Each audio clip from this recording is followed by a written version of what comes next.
Hello. I don't really know how to start this video, and I didn't put too much thought into it, so we're gonna just see how it turns out. But today I want to talk about a discovery I made, and I probably should have made, well, I kind of knew this was important before, but I really figured out how much it makes a difference, and that is the snack. Or, what I call it the snack, but it's running nutrition. I made another video about what it is, and it's one of my earlier videos, not the greatest. I'll link it in the little corner thing, and then down below in the description, so you can, go and see that. But yeah, I want to talk about my discovery. So, I posted a short about it, but I did my last challenge run before race day. The goal, I was going to go 20 miles, maybe 26, depending on how I feel. And I was running 15 minutes. I have a circuit through the woods I do. It involves doubling down on some trails. It's kind of like a figure eight, though. And it is about 10.6 miles. So I do the first loop, and I'm feeling great. I was doing 15-minute miles about, and I'm like, this is incredible pace. Even stopping at the car and going to the bathroom, I was still on pace, at the 15-minute mile pace I wanted, which is perfect. So I do a second loop, and halfway through my second loop, I'm still feeling great. And I went on a third loop, so that went to about 31 miles, almost 32. So I think it was 31.84 if I think about it, but I went a really long run, which is almost race day. The altitude change was more than race day. It was the race course. The route was just slightly less than the race day course.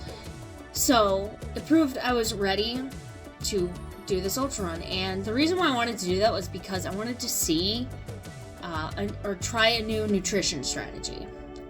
The last time I did one of these challenging runs, it was rough. I wasn't eating enough. I ate maybe a quarter of what I should have eaten. I didn't get enough electrolytes, and my energy levels was just dragging. And by the time I got to that third loop, I couldn't do a full third loop. I did a modified circuit through the woods, which was closer to 5 miles rather than the whole 10.6. So, this race day, my strategy was slightly different. I had a big breakfast about an hour before going for a run, which I've done plenty of times. And the strategy was, at the 30-minute mark, one of these bad boys. At the hour mark, one of these. So every half an hour, I was intaking some form of carbs. And not that exact orange flavor. I'm not a huge fan of that orange flavor. But it worked out because one has primarily glucose and the other fructose. Your body absorbs them differently at different rates. So you can only absorb so much of each in an hour. So having those alternate really helped. My energy levels were up. I was able to go hard for longer and faster, so it locked in my game day nutrition. If you are currently on the couch or fairly sedentary and want to run an ultramarathon, it is entirely possible, but you're going to have to learn a nutrition strategy that works for you. You're going to have to eat. There's no chance you're running 50 kilometers or more, or for longer than for an hour or two, without nutrition. You have to eat.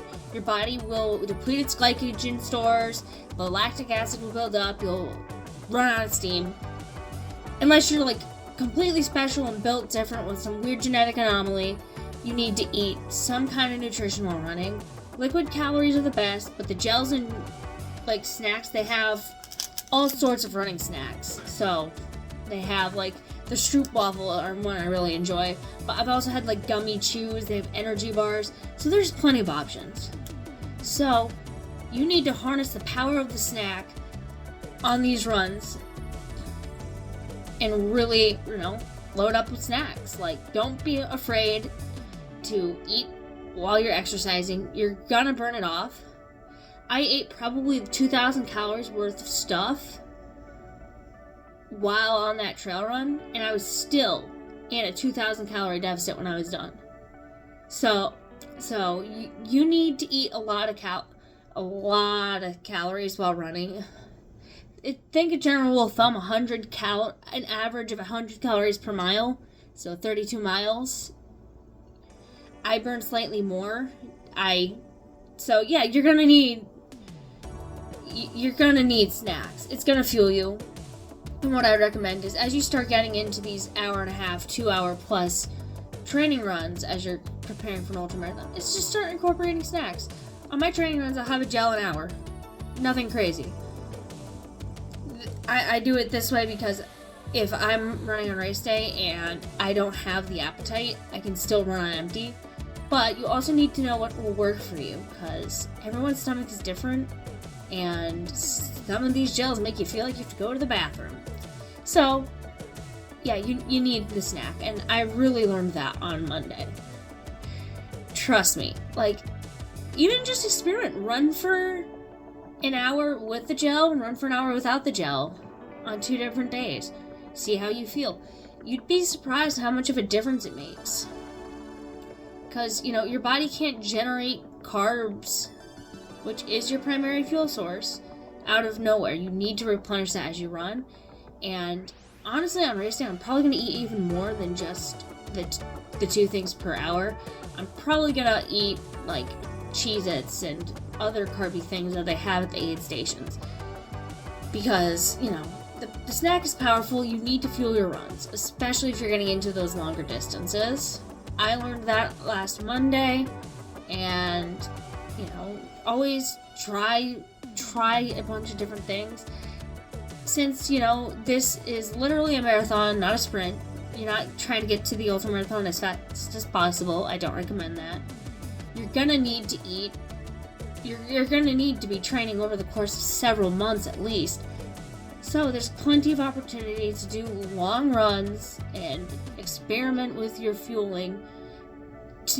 Experiment with the frequency, the type, and what you're and all that jazz. And figure out what works best for you. You never know what will work best for you. What works best for me will work not good for somebody else. So keep that in mind. But yeah, that's just what I wanted to say. If you're gonna be training for an ultramarathon or running an ultramarathon, you're gonna have to be eating, and you don't have to be physically running while eating. I know some people do. You can slow down to a walk and eat, but you're gonna have to eat while on the move, and you're gonna have to eat frequently to keep those glycogen stores up in your body, because you're gonna need it. You're burning a ton of energy trail running for hours and hours and hours. On Monday, when I did that 31-mile run, I was out there for 8 hours. You're gonna need, normally during an 8-hour shift at a job, most people will have a lunch. You need to eat. Your body will need it, especially during an intense thing like an ultramarathon. So, yeah. Sorry it's a bit rambly. I didn't put too much thought. I just wanted to be open and honest about my experience. I highly recommend you experiment, as I've said like 5 times, but, if you have experimented with race day nutrition, what has worked for you, and what's your favorite brand of gels or chews or whatever? I've mostly tried GU. Scratch is pretty good too, and let me know what works for you in the comments down below. And if you liked this or are interested in becoming an ultra runner, please follow my journey. I might post TikTok reactions, like what I eat in a days, and fat acceptance. I also talk about health, fitness, and ultra running with some vlogs, maybe the occasional meal prep video, stuff like that. So if any of that is interesting to you, subscribe. I'd truly appreciate if you were to join me on this journey. And I guess I'll leave it right here, and I guess I'll hopefully catch you guys in the next one.